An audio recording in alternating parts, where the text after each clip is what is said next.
Hai Smart Traders and Investor, kembali lagi bersama saya Kadek Mertayasa di channel Yuk Nabung Saham.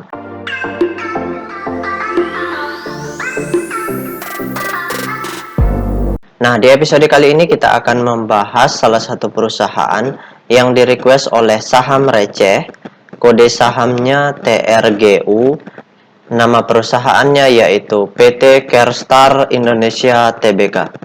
Oke, untuk mempersingkat waktu, langsung saja kita cek datanya di aplikasi iPod. Nah, selanjutnya di sini kita ganti kode sahamnya TRGU, kemudian kita enter. Nah, kalau kita lihat grafiknya di sini, ini perusahaan yang belum lama IPO, ya mudah-mudahan data kepemilikannya udah stabil ya.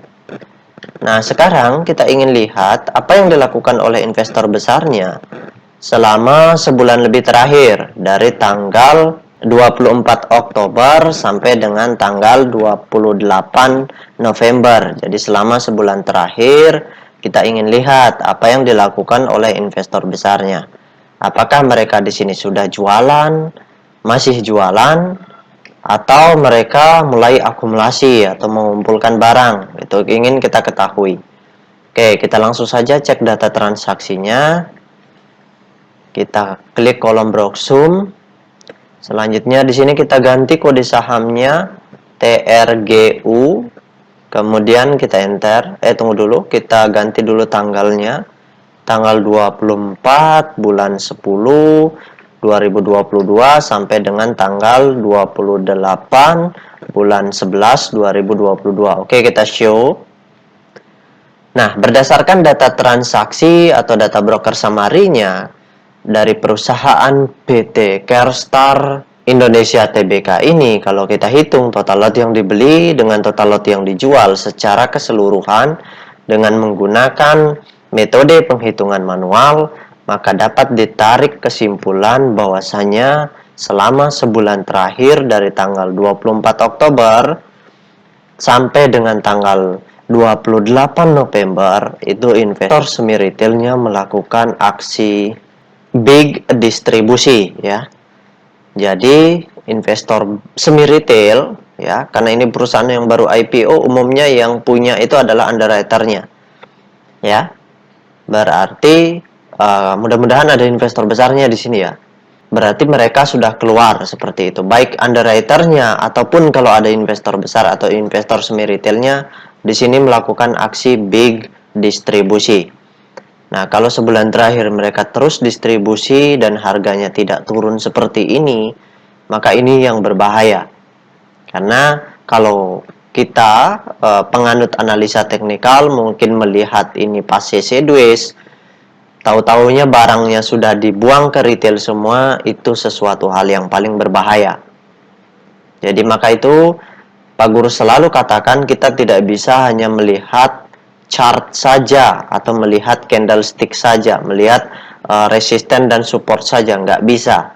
Kita harus lihat data broker summary, kita harus lihat data peta kepemilikan.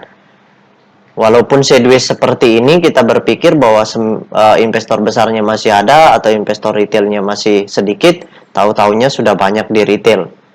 Ya, kelemahan retail habis beli berdoa. Kalau semuanya berdoa, siapa yang markup, siapa yang kasih naik? Seperti itu, nggak ada. Jadi, ya mau tidak mau, ya kita akan tidur, akan tidak bisa ngapa-ngapain di perusahaan ini. Seperti itu. Walaupun kita cut loss atau kita jual tanpa mendapatkan keuntungan, mungkin itu opsi yang bagus ya. Atau opsi lain kita bisa berharap ada investor besar yang masuk seperti itu. Kalau misalkan sahamnya sudah dipegang retail semua. Nah, intinya di sini big distribusi dan itu berbahaya. Ya, di pasca sideways masih distribusi. Nah, itu berbahaya kalau misalkan kita tidak perhatikan data peta kepemilikannya di perdagangan berikutnya, seperti itu. Tapi kita cek dulu data peta kepemilikannya ya, mudah-mudahan masih ada investor besarnya. Oke, kita tutup dulu data transaksinya.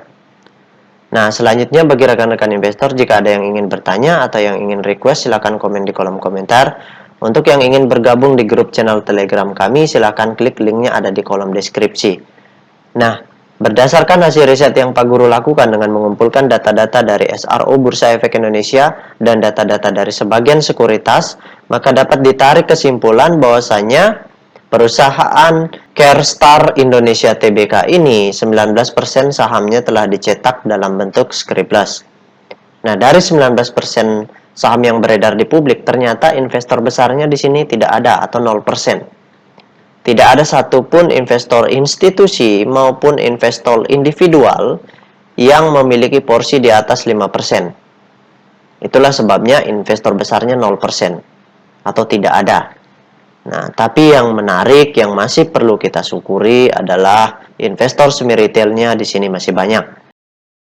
Jika Anda menyukai konten-konten kami mengundang Anda untuk mengklik tombol like dan subscribe agar Anda mendapatkan video terbaru kami setiap minggunya. Yaitu 63,5% seperti itu.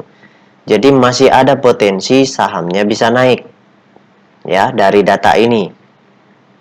Nah, cuman masalahnya sekarang kapan akan naik?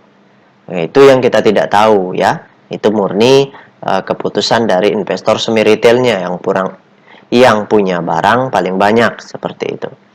Nah, yang mengerikan, yang sedikit mengerikan di sini adalah investor retailnya sudah besar. Jumlahnya 36,5%. Nah, ini ya.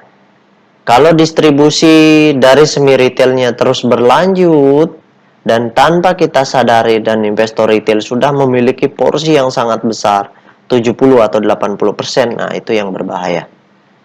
Ya, kalau misalkan perdagangan berikutnya investor retail terus masuk dan investor semi retail terus jualan, maka sebaiknya pertimbangkan untuk membeli perusahaan ini, baik untuk trading maupun untuk investasi. Untuk trading saja sebaiknya dipertimbangkan, apalagi untuk investasi seperti itu.